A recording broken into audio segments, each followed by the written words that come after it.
What is going on, everybody? I am the FDGURU, bringing to you guys a Tuesday MLB edition of my DFS podcast. We have a huge main slate tonight for the MLB. 12 games on the main slate, 3 games on the early slate at 6:35 Eastern, and 5 games on the after-hours slate. So we have a lot to get to today in the MLB world. Just baseball today. Tomorrow we bring on Game 3 of the NBA Finals, and we prepare for the third golf major of the year with the U.S. Open.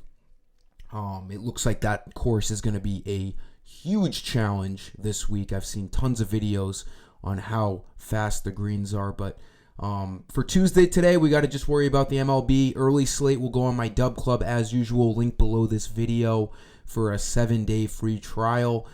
Main slate on my website as usual. And then for the after-hours slate, since there's 5 games, a lot more than usual, I'm going to do a lineup for my website and a different lineup for my Dub Club so we can benefit both parties. You know, anyone who has Guru credits that they want to spend can get a lineup on my website. And then if you have a Dub Club subscription, you'll be able to see that as well. So lots to get to today. I'm going to talk about the main slate here as I always do in these videos. Like this video, subscribe. I do appreciate, and then comment below. Do anything you want to, tell me if you like the picks or you have different ideas, anything to get involved.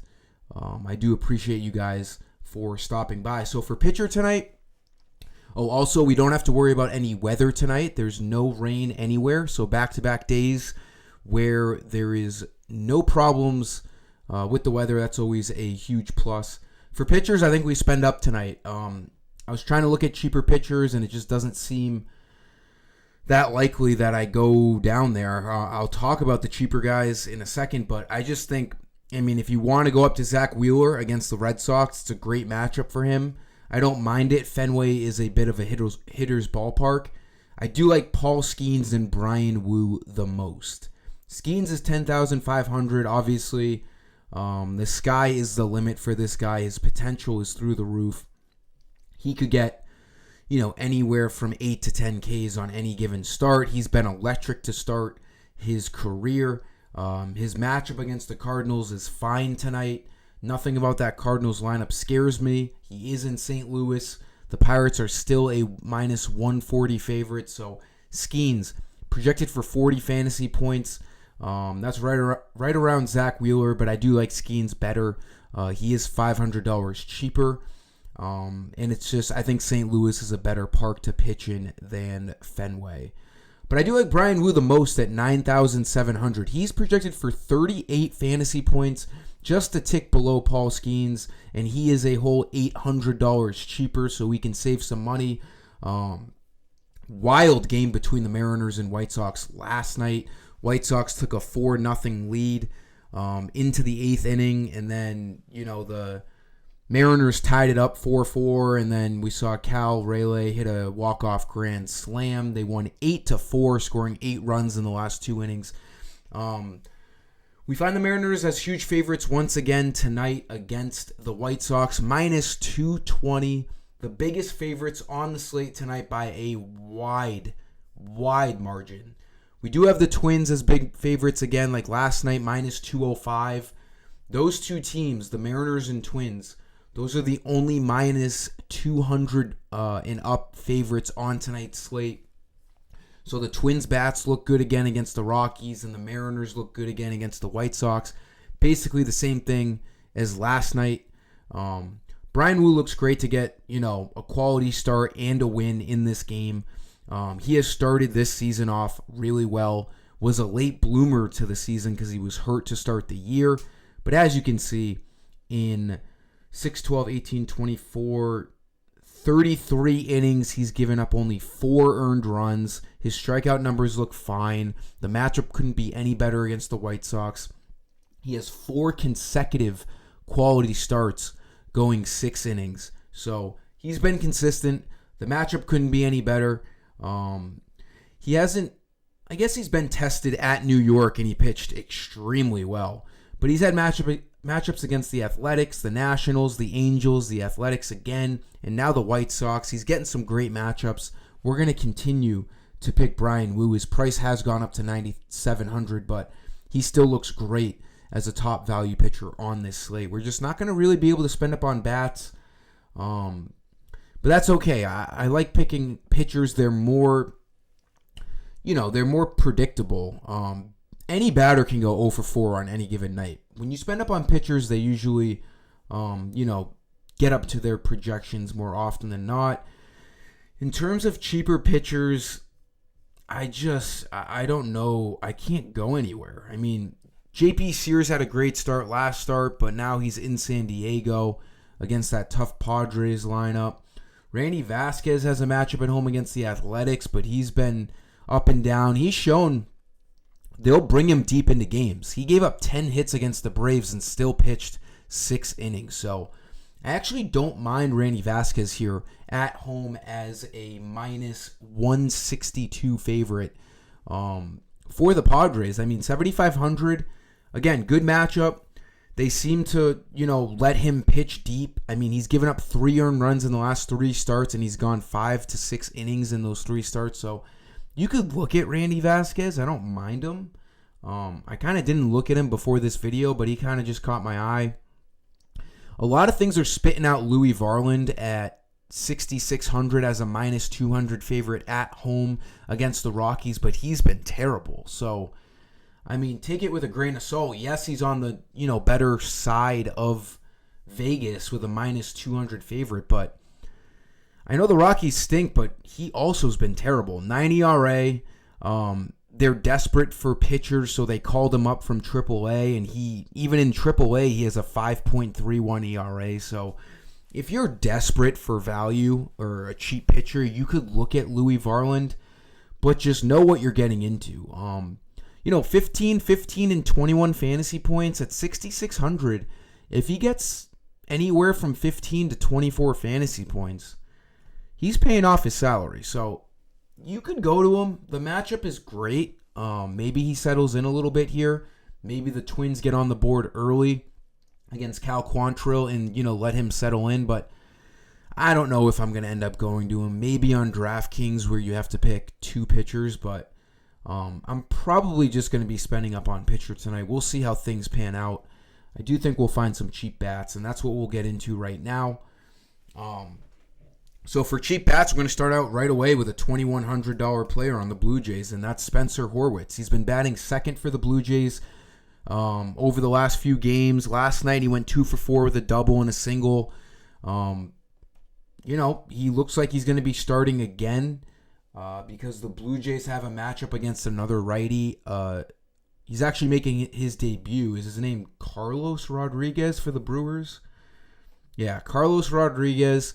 Getting called up, making his major league debut today. Blue Jays are minus 120, 8.5 over-under, one of the highest over-unders on tonight's slate. Obviously, the Blue Jays look fine against a guy who's never pitched in the MLB before, so we have a nice lefty-righty matchup. I expect Spencer Horwitz to be right in the heart of that lineup once again. There's no reason why he wouldn't be. He was last night, went 2 for 4. Again, we'll have to wait on that confirmed lineup. If Horwitz is, batting in the back of the lineup, he doesn't look as good, obviously, but a $2,100 player batting second against a MLB debut pitcher looks fine to me. We had him last night, 9 fantasy points. That'll do it. I mean, he's minimum price almost, so I don't mind Spencer Horwitz. He will be a major key to fit Aaron Judge into your lineups tonight. Third base, we're going back to our boy. The Twins were so disappointing for 8 of those innings last game, or 7 of the innings, until Royce Lewis hit a absolute tank in the bottom of the 8th inning off a curveball, 450 feet. We needed it. We had the top 4 in that Twins lineup in all lineups, and they all kind of sucked. I also had Willie Castro to score a run on Prize Picks, and he was on base for that Royce Lewis homer, so that was huge. Another great spot tonight. Twins, one of the highest team totals once again against Cal Quantrill, who has a 3.6 ERA, where for the Rockies, that's a really low ERA. But I still like picking on him. Minus 205, 8.5 over under. Royce Lewis went up $100. He was $3,400 last night, $35 tonight. Projected for some of the most fantasy points over any other batter tonight. I love Royce Lewis. This guy is a stud. I will be looking to get him in my lineups once again tonight. If he didn't end up hitting that homer last night late in that game, I probably would be saying different things right now because I was pretty salty the whole night that the Twins were just doing absolutely nothing against Dakota Hudson. But new night tonight, they still ended up scoring 5 runs, that bailout 3-run homer, but they look good again tonight as a team to stack Royce Lewis as my third baseman.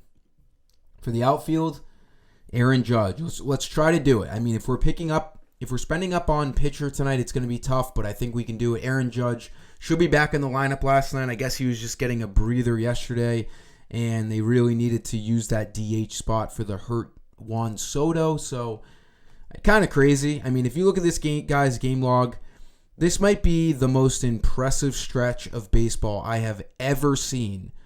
I've been playing FanDuel, MLB DFS since it started, like, I don't know, 10 years ago, if not more. This is an unbelievable stretch since May 30th. We're talking 12 straight days, maybe 10 straight games. 18 or more fantasy points in 10 straight games. I mean, this guy, how do you not, I know he's 5K, but how do you not just spend up on the hot bat? I mean, this guy is hot. This guy's getting 18 plus fantasy points every game. He has a matchup against Brady Singer, which isn't great. Singer has a 2.8 ERA, but I was talking about Seth Lugo in my video yesterday having one of the lower ERAs in the league, and the Yankees kind of tagged him, and Aaron Judge wasn't even in the lineup. So I'm not too worried about Brady Singer. Vegas is not worried either. This has the highest over-under on the slate, 9.5. Marcus Stroman against Brady Singer, 2 pretty good pitchers. We do have the wind blowing out a bit, almost 10 miles an hour. Yankees are minus 140, so they are expected to put up runs against Brady Singer. I say we spend up on Aaron Judge and move on. Again, this guy is just on an unbelievable stretch, looking to put up another historic season. Hopefully he can stay healthy, just because we don't want to see anyone else get hurt. We've already been, as MLB fans, we've already been struck with a ton of, tough season injuries. First guy I think of is Mike Trout, but he's not actually out for the season, but he's out for a while. Aaron Judge looks great, and then we'll go to a cheap guy since I'm doing a expensive pitcher with Aaron Judge. I like going to this guy a lot when they're facing lefties. He's cheap. He's reliable. I forget how much he costs. $2,400. Randall Grichuk. Diamondbacks look good tonight. It's a 9 over-under, second highest over-under on tonight's slate. They're minus 162, so they're one of the highest team totals on this slate against Jose Suarez of the Angels, the lefty. 6.54 ERA. Grichuk with the lefty on the mound should be starting and batting 5th, and he's batting 300 on the year. He doesn't play every day because he doesn't get in the lineup against righties, but against lefties, we're probably going to see Jock Peterson on the bench and Grichuk starting. The thing is with this, though, is he's live to get pinch hit for in the later innings if there is a righty on the mound, so it's a little risky, but I do like saving the $2,400 on Grichuk. He has a good average. Obviously going to be facing a lefty tonight, so if you need to save some money, I don't mind Grichuk. He's not like a must play because, again, he could get pinch hit for at any point in this game. That'll do it for this video, guys. Let's have a great night tonight. Early slate, main slate, after hours slate, you name it. And then we have a busy Wednesday tomorrow, so drop a like on this video, subscribe. Until next time, I am the FD Guru. Peace.